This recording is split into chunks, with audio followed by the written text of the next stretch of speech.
আজ আমি কম তেলে মোগলাই পরোটা বানিয়েছি। দুটো মোগলাই পরোটা বানানোর জন্য আমি ২ কাপ ময়দা নিয়েছি। তার সাথে আমি ১ চামচ নুন নিয়েছি আর ১ চামচ সাদা তেল মিশিয়েছি। মিশিয়ে সেটা ভালোভাবে আমি মাখিয়েছি। মাখিয়ে অল্প অল্প গরম জল দিয়ে সেটাকে চাপ দিয়ে দিয়ে মেখেছি। মেখে আমি নরম ডো তৈরি করেছি। আপনারা ময়ানের জন্য ২ টেবিল চামচ সাদা তেল আর ১ চামচ নুন দিতে পারেন। আমি 1 টিস্পুন তেল দিয়েছি, কারণ আমি অল্প তেলে করব বলে সেই জন্য আমি কম তেল দিয়েছি।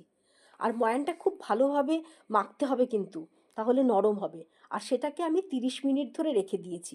রেখে একটা সাদা কাপড় চাপা দিয়ে রেখেছি। আমি আর করেছি এই ফাঁকে আমি মোগলাইয়ের ভেতরে পুরের জন্য আমি চিকেনের পিসগুলোকে ছোট ছোট করে কেটে সেটাকে সামান্য তেলের মধ্যে পেঁয়াজ কুচি, কাঁচা লঙ্কা কুচি, ধনেপাতা, নুন আর গরম মশলা দিয়ে ভালো করে কষিয়ে তৈরি করে নিয়েছি পুর।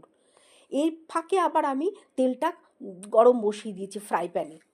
ফ্রাই প্যানে যেই ১ টেবিল স্পুন তেল দিয়েছি, দিয়ে গরম হচ্ছে হালকা, শিং মাছ দিয়েছি, হালকা গরম হচ্ছে। তারপরে আমি দুটো বড় বড় গোলা করে লেচি করে নিয়েছি, করে মাঝারি সাইজের গোলা করে সেটাকে বড় রুটি করে নিয়েছি।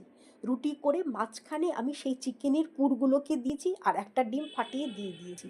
দিয়ে চিকেনের মধ্যে ৪-৫টা ফোকাস খুব করবি, 2 সাবধানে জায়গার ভালোভাবে চিকেন। ভাজ করে, আর ওর মধ্যে তেলটা গরম হয়ে গেছে, সেখানে একটু তখন থামবি, আমি 2 জায়গার চিকেন। সাবধানে একদম তেলের মধ্যে ছেড়েছি। ছাড়ার পরে তারপরে মাঝারি আঁচ দিয়েছি। বেশি জোরে আঁচ দেবেন না, তাহলে ভেতরটা কাঁচা থেকে যাবে। মাঝারি আঁচ দিয়ে আমি হালকা হালকা করে যেই লাল লাল হয়ে আসছে, ক্রাঞ্চি মতন হয়ে আসছে, তারপর আমি উল্টে দিয়েছি। উল্টে দিয়ে আবার ওই পিঠটাও আমি ওরকম লাল লাল করে ভেজে নিয়েছি। ভাজার পরে একটা প্লেটের মধ্যে আমি তারপরে কেটে, আর এইদিকে আলুর তরকারি করে রেখেছিলাম সেটাও দিয়েছি প্লেটের মধ্যে, আর কুচনো পেঁয়াজ দিয়েছি। তখন ওই ভাজা মোগলাইটা এরকম করে কেটে সার্ভ করেছি। এভাবে আমি তৈরি করে নিয়েছি অল্প তেলে মোগলাই পরোটা, চিকেন মোগলাই পরোটা।